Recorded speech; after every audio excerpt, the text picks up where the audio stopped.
FAQ.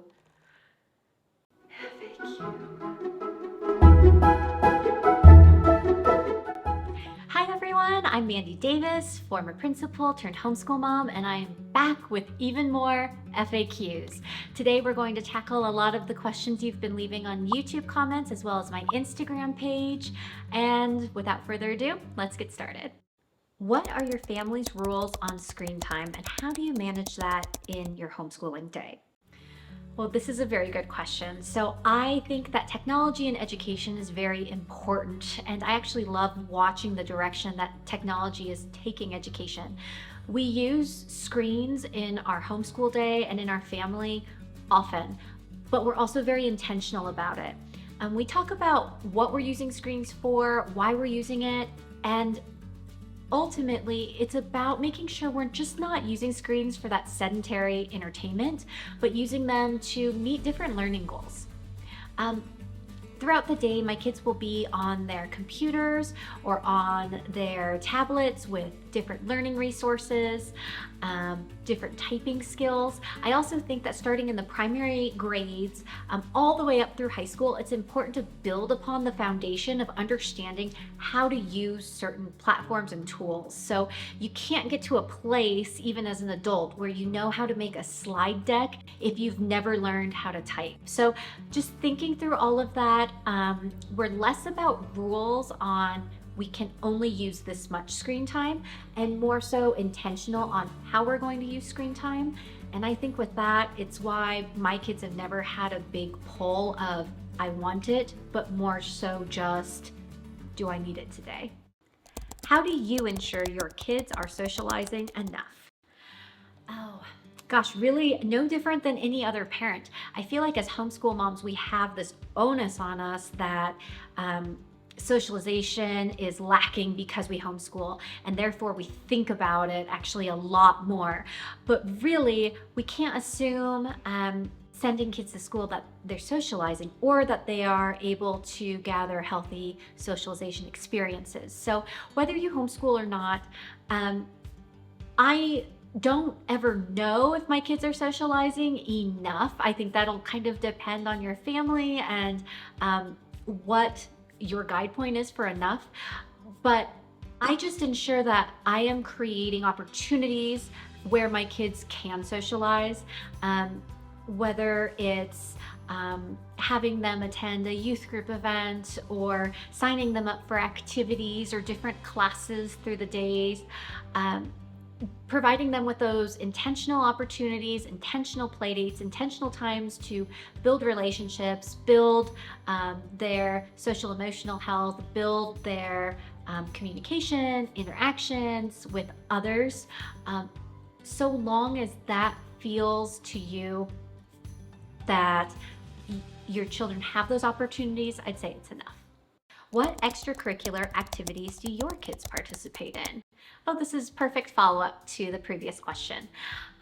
So in our family, we want to be sure that we're providing those opportunities for socialization and outside activities, but at the same time, preserving our time, our family time, and that ability to live slowly is also very important to us. So we have our children pick one to two activities that they want to participate in, and then we also have our church group events and classes and different activities that fit in more so to our daytimes than our evenings.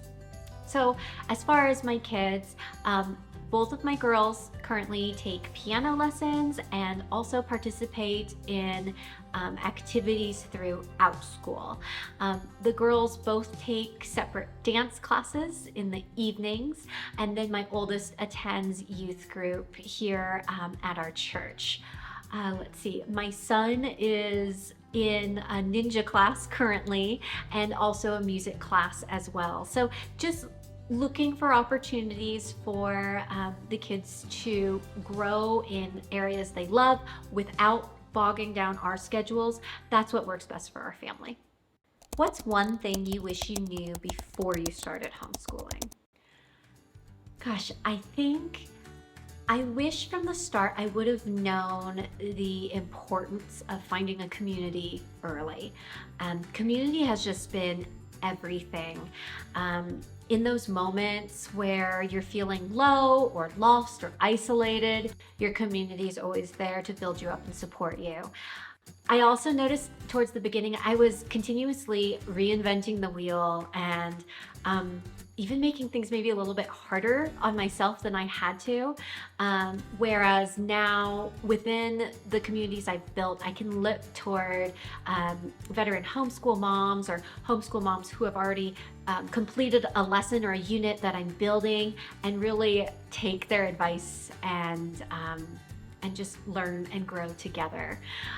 So I think that's what I wish I would have known from the start. If you're looking to build your homeschooling community, there are several great places you can start, from online forums, Facebook, homeschool groups, Instagram, homeschool groups, the Homeschool Legal Defense, the hslda.org is a great starting point. And then there's also national and localized groups from organizations like Wild and Free. There's local co-ops, and you can also always look for meetups in your state and city for other homeschool families. How do you juggle homeschooling with household tasks? I think in the beginning, I tried to do way too much, and I tried to do everything in a day, and it took a lot of personal learning and growth to both slow down and recognize I cannot do it all. I've talked about this before, but I'm a very big advocate of single tasking and focusing in on one task at a time. Focusing in on what I'm doing just helped me to not only slow down, but to put care into what I'm doing and to take the most out of what I was doing. So I would say that the balance for me is setting priorities and making sure I'm able to hit my main priorities in the day. And those priorities are always family first. Household chores are down there on the list. But working together with my husband, setting intentional time aside that we can, work to organize a closet or work to finish the dishes after a meal. We get done always what needs to be done, and the rest I just don't worry about. And wrapping up this third FAQ with a This or That Fall Edition from Brewed Tea for You. Watching football or watching holiday movies? Holiday movies. Carving pumpkins or painting pumpkins? I think I'm going to go painting pumpkins. Hot chocolate or hot tea? Hot tea. Warm sweaters or cozy flannels? Warm sweaters. Haunted houses or scary movies? Neither. Pumpkin patches or corn mazes? Pumpkin patches. Caramel apples or candy corn? Both and together. Pumpkin spice or salted caramel? Pumpkin spice. Thank you so much for being here today. I hope you found some answers in the FAQs from today. If you still have some burning questions, leave them in the comments below and I'll work to get back to those as well. And I'll see you next time.